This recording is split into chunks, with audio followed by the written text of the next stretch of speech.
learning goal of this lesson is to further your understanding of how Tim Winton uses form and structure to shape meaning in the turning.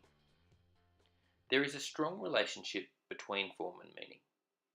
The choice of form is generally the first choice that a composer makes, and is made in order to best convey the key message. Therefore, it makes sense to study form and potentially study it first. I heard an excellent English teacher say, "If students understand form, they understand meaning."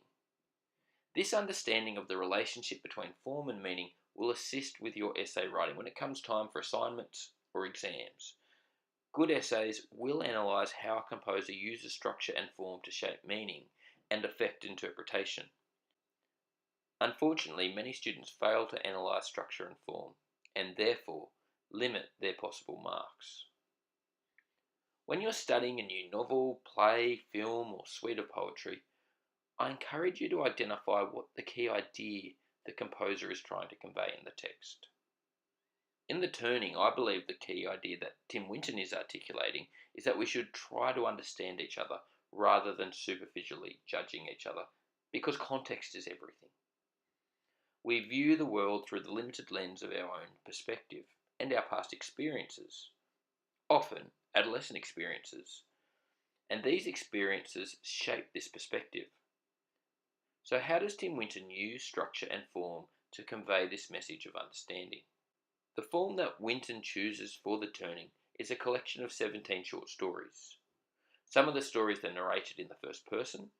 Vic Lang and his wife Gail each narrate 2 stories. Jackie narrates a story.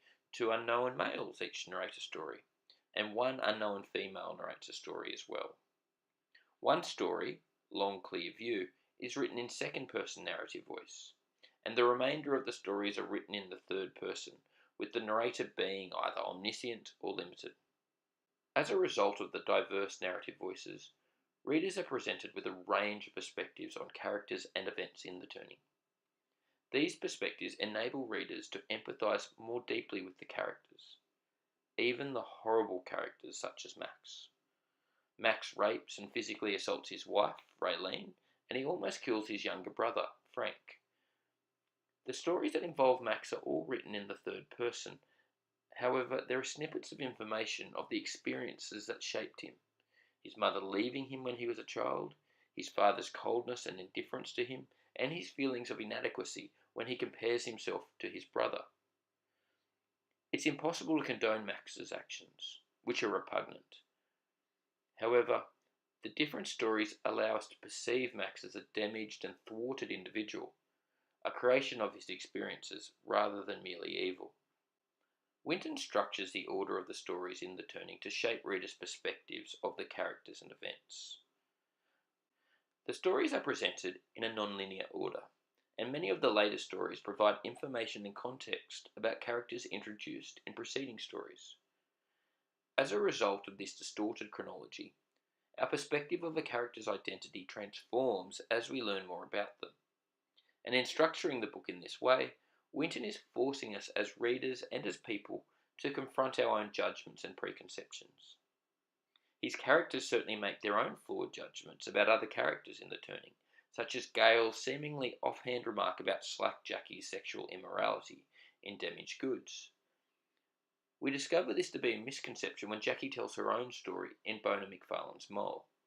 Jackie's story not only provides a backstory to Damaged Goods, it also continues a recurring theme in the stories, the sexual objectification of women in Western culture. The structure of 17 separate short stories provides space for each individual story to explore its own themes.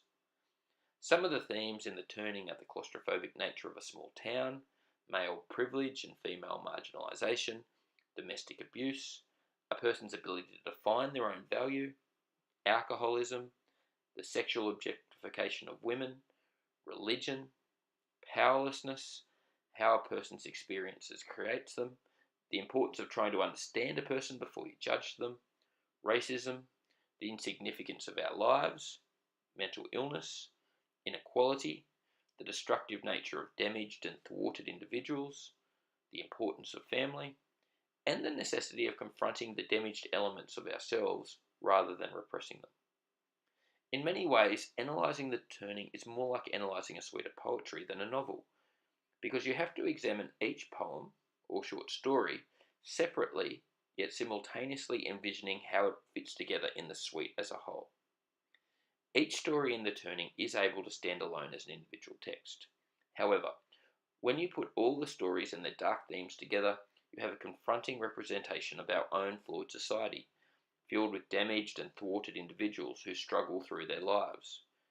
This sense of constant struggle in the turning fits within the Buddhist belief that life is suffering, and viewing the stories through a Buddhist lens again leads us back to Winton's message of working to understand someone before judging them. Furthermore, the variety of themes explored in the turning provides us with a greater understanding of the Angelus community as a whole. The form of the book reflects the structure of Angelus, the small town it is written about. Small towns are complex systems. In a small town, there are linkages and interactions between the separate elements that make up the town. Every family is a small separate subculture that fits together to make up the larger culture of the community. Everything is connected. The form of the turning mirrors this social structure. Within the 17 short stories, there are linkages and interactions between the separate stories. In many ways, I think the title, The Turning, refers to the small catalytic event that occurs in each story.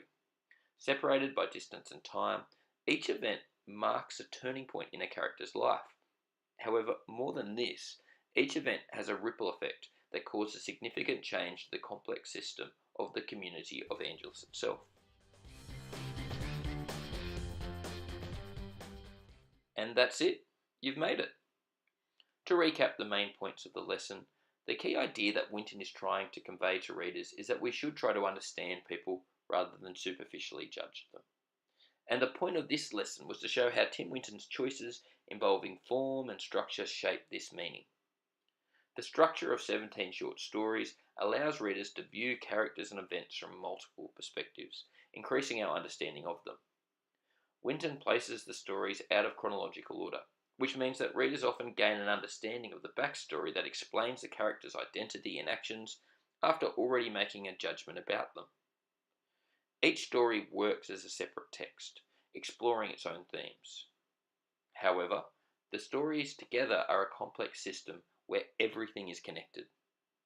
And as such, the form of 17 complementary short stories mirrors the social structure of a small town, which is also a complex system. So as the orchestra music begins to play, the final thing for me to do is to thank you so much for watching.